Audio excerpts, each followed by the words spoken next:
بلندتر صلوات۔ اللهم صل علی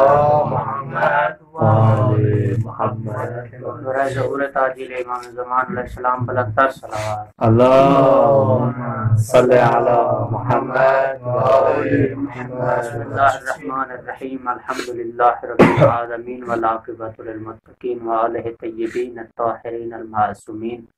الذین اذهب اللہ عنہم الرجس وطہرہم تطہیرا۔ اللهم صل علی محمد و آل محمد۔ طلباء کرام، آج کا ہمارا جو موضوع ہے جس کو ہم بے ترتیب کلاس وائز انشاءاللہ شروع کریں گے اور مومنین تک بھی یہ پیغام اور یہ کلاس اور دروسی سلسلہ جو ہے وہ ان تک ضرور پہنچائیں گے آپ کے توسط سے۔ تو ہمارا موضوع جو وہ ماہ رمضان کے حوالے سے اور اس میں روزانہ کے اعمال ماہ رمضان اور احکام روزہ کے حوالے سے جتنے بھی سوالات ہوں گے آپ کی طرف سے یا جو بھی وضاحت ہوگی تو انشاءاللہ وہ بھی مومنین تک انشاءاللہ سلسلہ دروس کی شکل میں پہنچائیں گے۔ خداوند متعال اس کاوش کو اپنی بارگاہ مقدس میں قبول فرمائے انشاءاللہ۔ تو آج ہمارا جو موضوع ہے، سب سے پہلی چیز یہ کہ اعمال ماہ رمضان اور عظمت ماہ رمضان کے حوالے سے خود شیخ مفید علیہ رحمہ نے اپنی کتاب میں درج فرمایا کہ ماہ رمضان ایک ایسا مہینہ ہے کہ جو خدا اور بندے کے مابین ایک ارتباط کا ذریعہ ہے، کہ جس میں انسان اپنے اعمال کو ایمان کی اس نہج تک پہنچا سکتا ہے کہ جہاں پر خدا کی رضا اور محمد و آل محمد کی رضا کو حاصل کر پائے۔ اور شیخ مفید علیہ رحمہ نے فرمایا کہ ابن عباس نے روایت کی کہ رسول خدا صلی اللہ علیہ وآلہ وسلم کے پاس ایک صحابی پہنچا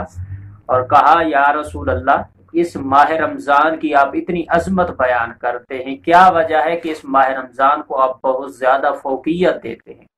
تو رسول خدا صلی اللہ علیہ وآلہ وسلم نے ارشاد فرمایا کہ یہ وہ مہینہ ہے کہ جو تمام مہینوں سے سب سے بہترین، سب سے بڑا اور سب سے پر برکت مہینہ ہے، جو تمام مہینوں کا سردار مہینہ ہے۔ کہا اس میں جتنے بھی ایام ہیں، جتنے بھی دن ہیں، وہ دن تمام دنوں سے زیادہ افضل دن ہیں۔ اس ماہ میں جو راتیں ہیں وہ راتیں تمام راتوں سے زیادہ افضل ترین راتیں ہیں، جس میں انسان اپنے اعمال کو، اپنے آپ کو خدا کے قریب کر سکتا ہے۔ کہا یا رسول اللہ، اس ماہ میں کون سے ایسے اعمال جو ہے وہ انجام دیں کہ جس سے ہم خدا کے قرب کو حاصل کر سکیں؟ تو رسول اللہ صلی اللہ علیہ وآلہ وسلم نے فرمایا کہ ضروری نہیں ہے کہ تم پوری رات عبادت کرتے رہو، بہتر ہے کہ اس عبادت کو انجام دیا جائے، نوافل انجام دیے جائے، استغفار کی تسبیح پڑھی جائے، اپنے آپ کو باوضو کیفیت و حالت میں رکھا جائے تاکہ اپنے آپ کو، اپنے نفس کو اور اپنے ایمان کی پاکیزگی کو ایمان کی اس بلندی تک لے کے جاؤ جہاں محمد اور آل محمد چاہتے ہیں۔ کہا یا رسول اللہ، کیا ایسا عمل اور فعل جو ہے وہ انجام دے؟ تو رسول نے کہا جو بھی عمل جو قصد قربت کی وجہ سے خدا کی بارگاہ میں انجام دیا جائے وہ عبادت میں شمار ہے، حتیٰ اگر اس ماہ میں کوئی انسان، کوئی بندہ اگر استراحت بھی کرے، نیند بھی کرے تو اس کی نیند بھی عبادت میں شمار ہوتی ہے، اس کا سونا عبادت میں شمار ہوتا ہے، اس کا کھانا بھی عبادت میں شمار ہے، اس کا پینا بھی عبادت میں شمار ہے، اس کی تمام اعمال و عبادات جو ہے وہ خدا کی بارگاہ میں برگزیدہ ہیں۔ کہا کہ کیوں؟ کیونکہ اس کی وجہ یہ ہے کہ ہر وہ کام اس ماہ میں کیا جانے والا، ہر وہ کام چونکہ قصد قربت کی وجہ سے ہوتا ہے، تو خدا کی قربت اور اس کی بارگاہ میں اپنی عبودیت کا اظہار کرتے ہوئے انسان اگر اپنی عبادت کو اس کی بارگاہ میں ظاہر کرے تو ہر وہ عمل عبادت کے طور پر خدا کی بارگاہ میں شمار ہوتا ہے۔ تو اسی وجہ سے سونا بھی عبادت ہے، جاگنا بھی عبادت ہے، بیٹھنا بھی عبادت ہے، تمام وہ اعمال، تمام وہ افعال خدا کی بارگاہ میں عبادت کے طور پہ شمار ہوتے ہیں۔ اور اسی حوالے سے شیخ مفید علیہ رحمہ نے بھی اور مفاتی الجنان میں بھی صاحب مفاتی نے بھی جناب سرکار صادق آل محمد سے روایت درج کی اور فرمایا کہ یاد رہے کہ ماہ رمضان کے دنوں اور راتوں میں بہترین عمل جو ہے وہ تلاوت قرآن پاک ہے، کہ جس میں انسان سب سے زیادہ قرآن کی تلاوت کرے۔ اور معصومین علیہ الصلوۃ والسلام کی طرف سے مروی ہے کہ معصومین علیہ الصلوۃ والسلام 6 دن میں 40 ختم قرآن کرتے تھے۔ یعنی ہم اگر اپنے عمل کی احتسابیت کریں تو کتنا مشکل ہے، خود یہاں پہ صاحب مفاتی نے لکھا ہے کہ کم از کم 6 دن میں ختم قرآن کرنا مستحب ہے، اور اس مستحب عمل کو انجام دینے کے لیے جہاں پر معصومین علیہ الصلوۃ والسلام سے ہمیں یہ حسن اخلاق کا نمونہ اور عبادت کا جو نمونہ ملتا ہے وہ صرف حکم دینے کی حد تک نہیں ہے، بلکہ انہوں نے انجام دے کر ہمیں بتایا ہے کہ ہمارے چاہنے والے جو ہمارے ہونے کا دعویٰ کرتے ہیں ان کے لیے بھی ضروری ہے کہ وہ اسی طرح کا عمل انجام دیں تاکہ وہ ہماری رفاقت کو حاصل کر پائیں۔ پھر آگے فرماتے ہیں علامہ مجلسی علیہ الرحمہ نے فرمایا کہ آئمہ میں سے چند ایک جو اس ماہ میں 40 قرآن ختم جو ہے وہ فرماتے تھے، اور ہم اگر اپنے آپ کا محاسبہ کریں تو ہم میرے خیال میں شاید ایک قرآن ختم کا جو ہے وہ پتہ نہیں وہ بھی پورا کرتے ہیں یا نہیں کرتے۔ آپ لوگوں سے مخاطب نہیں ہوں، علماء سے میں اپنے آپ کو جو ہے وہ تذکر کے طور پر اپنے آپ کو کہنا چاہ رہا ہوں کہ پتہ نہیں ہمارے لیے ایسا ممکن ہے یا نہیں۔ کیوں؟ کیونکہ اس کی وجہ یہ کہ ہم اپنے نفس کی طرف اصلا متوجہ ہی نہیں ہے کہ ہم کس راستے کی طرف چل رہے ہیں۔ یہ وہ ماہ ہے جس میں خدا اور بندے کے مابین جو احتسابیت کا مرحلہ ہوتا ہے، جس میں شیطان کو پابند کر دیا جاتا ہے اور انسان کے اختیارات کو، اس کے منازل کو، اس کی عظمت کو، اس کی فضیلت اور برتری کو اس مقام پر پہنچا دیا جاتا ہے کہ جو بھی خدا کی بارگاہ میں مانگنا چاہے، اللہ کہتا ہے میرا بندہ میری اطاعت کرتا جا، جو تو مانگتا جائے گا میں تجھے عطا کرتا جاؤں گا۔ تو طلباء کرام یہ ماہ رمضان کی عظمت اور فضیلت کے حوالے سے تھے، اور اب ہم اپنے احکام کے ایک حصے کی طرف، چونکہ ماہ رمضان کے حوالے سے 4 حصوں میں اعمال ماہ رمضان جو روزانہ کے اعمال ہیں اس کو تقسیم کیا گیا ہے، لیکن بہرحال انشاءاللہ کل کے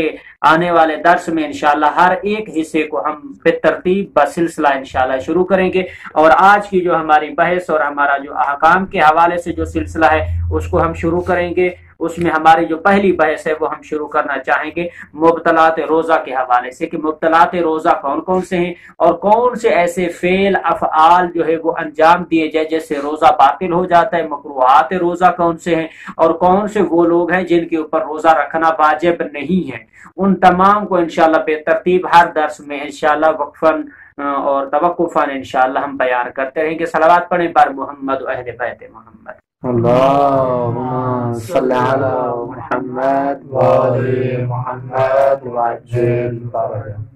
اور اپنے ناظرین کو بھی میں یہ بات ضرور ذکر کرنا چاہوں گا کہ جتنے بھی مسائل بیان کیے جا رہے ہیں، ایت اللہ العظمی آغا وحید خراسانی اور مقام معظم راہبری ایت اللہ العظمی آغا خامنائی اور ایت اللہ العظمی حافظ بشیر حسین نجفی صاحب اور ان کے باقی جتنے بھی یہاں پہ حوزہ علمیہ قوم اور نجف کے جتنے بھی مراجع عظام ہیں، ان کے نزدیک انشاءاللہ جتنے بھی احکامات جو ہے وہ رسالہ جات میں، استفتاحات میں یا منہاج میں بیان کیے گئے، ان کو انشاءاللہ توقفاً ہم آپ کی خدمت میں جو ہے وہ بیان کرتے رہیں گے، اور مزید کوئی بھی سوال ہو یا کسی قسم کا کوئی بھی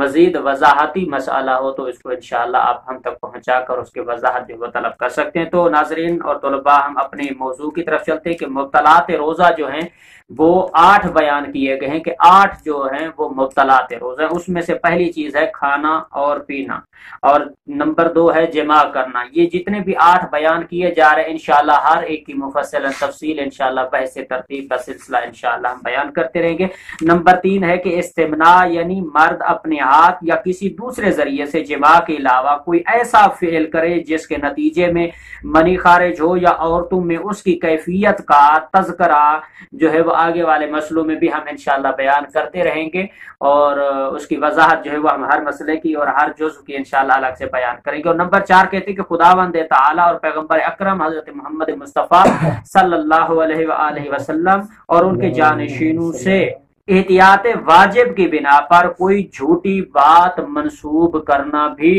روزے کو باطل کر دیتا ہے۔ بعض اوقات ہم طلباء علماء میں یا بعض اوقات مومنین میں یہ مشکل درپیش ہوتی ہے کہ کوئی فرمان انٹرنیٹ سے پڑھا ہوا ہے، فیس بک سے پڑھا ہوا ہے، یا گروپوں میں شیئر ہوا ہے، یا کوئی اچھی بات ہوتی ہے تو اس کو وہ سمجھتے کہ شاید یہ فرمان امام ہے یا فرمان نبی ہے یا فرمان معصوم ہے۔ تو وہاں پر مومنین کو بھی اور آپ تمام طلاب کی خدمت میں بھی یہی عرض کرنا چاہوں گا کہ وہاں پر ہمیں ایک طالب علم ہونے کے ناطے تو ہر چیز کی اولاً تحقیق کرنی چاہیے اور تحقیق کی ہوئی چیز کو ہی آگے شیئر کرنا چاہیے اور مومنین تک بھی یہ پیغام میں ضرور پہنچانا چاہوں گا۔ تو وہاں پر معصومین علیہ الصلوۃ والسلام سے جھوٹی نسبت دینے سے مراد یہ کہ فرمان ہو یا نہ ہو وہ معصوم کی طرف نسبت دے دینا، چاہے وہ بری بات ہو یا اچھی بات ہو۔ ہاں اگر تو معصوم نے وہ فرمان اور حکم دیا ہے اور ان کی طرف نسبت دینا، یا صاحب کتاب نے، مصنف نے، کسی نے بھی اپنی کتاب میں اگر اس کو درج کیا ہے تو اس کی نسبت ان کے ریفرنس کے حوالے سے دینا تو کوئی قباحت نہیں ہے۔ باقی وَإِلَّا بغیر کسی تحقیق کے اور بغیر ہی کسی تائید و تصدیق کے کسی بات کو یا کسی فرمان کو معصوم سے نسبت دینا روزے کو باطل کر دیتا ہے۔ آگے جناب نمبر 5 ہے کہ غبار حلق تک پہنچانا احتیاط واجب کی بنا پر۔ یہاں پر کچھ چیزیں احتیاط واجب کی بنا پر بیان کی جا رہی ہیں، تو جیسا کہ ہم نے پہلے بھی احکام کی کچھ حصوں میں کلاسز میں ہم ذکر کر چکے کہ احتیاط واجب ہم کسے کہتے ہیں جناب مولانا اور نواز صاحب؟ احتیاط واجب ہم اس کو کہتے ہیں جہاں پر بھی کسی بھی جگہ پر کہیں پر بھی کوئی بھی کسی چیز کو ذکر کیا جائے، مثلا احتیاط ہے، احتیاط مستحب ہے یا احتیاط واجب ہے یا احتیاط لازم ہے، جہاں پر بھی لفظ احتیاط آ جاتا ہے وہاں پر معنی اور مراد اس کی یہ ہوتی ہے کہ وہاں پر فتوے کا مطلق حکم جو ہے وہ اطلاق نہیں کرتا، بلکہ وہ فتوے کا مطلق حکم جو ہے وہ ٹوٹ جاتا ہے، یعنی اس میں کچھ گنجائش اور کچھ شرائط ہوتی ہیں جس کی بنا پر وہ حکم جو ہے وہ صادر ہوتا ہے، وَإِلَّا نہیں ہوتا۔ تو یہاں پر بھی وہی کہہ رہے کہ غبار حلق تک پہنچانا احتیاط واجب کی بنا پر واجب ہے سے مراد یہی ہے کہ اگر تو آپ کو معلوم نہیں ہے کہ کوئی چیز اگر آپ استعمال کر رہے ہیں اور اس کا ذائقہ اور بو ٹیسٹ اگر آپ کے حلق تک پہنچتا ہے یا نہیں پہنچتا، اگر اس چیز کا علم نہیں ہے تو پھر روزہ باطل نہیں ہے۔ اگر تو آپ کو یقین ہے یا آپ کو کنفرم ہے کہ جناب یہ چیز اس طرح کا غبار یا کوئی ایسی چیز اور کوئی چیز جس کا استعمال کرنے سے جس کا ٹیسٹ یا اس کا جو ذائقہ ہے وہ حلق میں پہنچتا ہے تو پھر اس سے روزہ باطل ہو جاتا ہے۔ تو یہاں پر بھی احتیاط واجب لگانے کا بھی یہی امر ہے کہ یہاں پر احتیاط واجب کی بنا پر غبار یا اس طرح کی کسی چیز کو اپنے جسم کے اندر یا اپنے گلے یا حلق کے نیچے لے کے جانا روزے کو باطل کر دیتا ہے۔ اس کے بعد آگے کہتے ہیں جناب نمبر 6 کہ آذان صبح تک جنابت، حیض یا نفاس کی حالت میں باقی رہنا یہ بھی روزے کو باطل کر دیتا ہے، یعنی جب تک آپ کے پاس آذان سے پہلے تک کا جو آپ کے پاس ٹائم اور وقت موجود ہے اس میں آپ کے پاس اگر آپ کو غسل جنابت بھی ہے تو آپ کے لیے ضروری ہے کہ آپ سحری کے وقت میں ہی یا آذان سے پہلے ہی غسل جو ہے وہ فرما لیں تاکہ روزہ آپ کا چھوٹ نہ جائے۔ ہاں بعض اوقات یہ مشکل درپیش آتی ہے کہ جناب وقت کی قلت ہے، اگر کوئی بندہ سویا ہوا ہے بستر پر جناب، مثلا اگر اب سحری کا ٹائم بھی مختصر ہے، مثلا 10 سے 15 منٹ اس کے پاس سحری کے بچے ہوئے، اسی میں اس نے غسل بھی کرنا ہے اور اسی میں اس نے سحری بھی کرنی ہے، تو اس کے لیے کیا حکم ہے؟ تو یہاں پر مجتہدین فرماتے ہیں کہ اس 10 سے 15 منٹ میں اگر اس کے پاس غسل کرنے کا وقت موجود ہے تو وہ غسل کو انجام دے۔ اگر وہ غسل کرتا ہے تو سحری رہ جائے گی جس کی وجہ سے ممکن ہے کہ وہ روزہ رکھتا ہے تو دن میں روزہ اس کی حالت جو ہے وہ خراب ہو جائے گی یا اس کی طبیعت خراب ہو جائے گی یا اس کے جسم کو نقصان پہنچے گا، وہ روزہ نہیں رکھ پائے گا، اس کو زیادہ تکلیف اور شدید اس کو جو ہے وہ مصیبت یا مشکل پیش آئے گی، تو اس کے لیے حکم یہ ہے کہ وہ کیا کرے، غسل کی جگہ تیمم کرے گا، تیمم کر کے پھر وہ اپنی سحری کو انجام دے تاکہ وہ جو تھوڑا وقت ہے اس قلیل وقت میں وہ سحری بھی کر لے اور اپنے اس غسل جنابت کو بھی انجام دے دے۔ تو وہ اگر اس کے پاس اس کو یقین ہے کہ میں 5 منٹ میں غسل کر لوں گا اور 10 منٹ میں سحری کر سکتا ہوں تو پھر اس کے لیے ضروری ہے کہ وہ غسل کو انجام دے گا۔ اگر تو وہ غسل کو انجام نہیں دے سکتا، اسے یقین ہے کہ اگر میں غسل کرنے گیا تو 10-15 منٹ 20 منٹ جو ہے آذان بھی ہو جائے گی تب بھی میرا غسل مکمل نہیں ہوگا، تو وہاں پر وہ کیا کرے گا، تیمم جلدی سے انجام دے گا، اس کے بعد سحری کر کے وہ اپنی عبادت کو انجام دے سکتا ہے۔ اب یہاں پر ایک مسئلہ پیش آتا ہے کہ جناب ایک بندہ ہے کہ جو اصلاً سویا ہوا تھا، ٹھیک ہے جی، آذان ہو گیا، اب وہ بیدار ہوا ہے، اب اس نے نہ سحری کی ہے اور نہ ہی اس نے کچھ کھایا پیا ہے، تو اب اس کے روزے کے لیے کیا حکم ہے؟ اب وہ کہتے ہیں کہ اگر زوال سے پہلے کسی ٹائم تک بھی اس کی آنکھ کھل جاتی ہے، شرط نہیں ہے کہ وہ صبح صادق ہو، طلوع صادق ہو یا کوئی بھی ٹائم ہو، مجتہدین عظام فرماتے ہیں کہ اگر زوال سے پہلے تک کسی وقت بھی اس کی آنکھ کھل جاتی ہے تو وہ اگر اس نے کچھ کھایا پیا نہیں ہے تو وہیں سے ہی وہ اپنی نیت قصد قربت روزہ ماہ رمضان کر لے تو اس کا روزہ ٹھیک ہے، وہ درست شمار کیا جائے گا۔ اور آگے جناب انہوں نے 7ویں چیز بیان کی ہے کہ کسی سیال چیز سے حکنا یا انیما وغیرہ کرنا جو ہے وہ روزے کو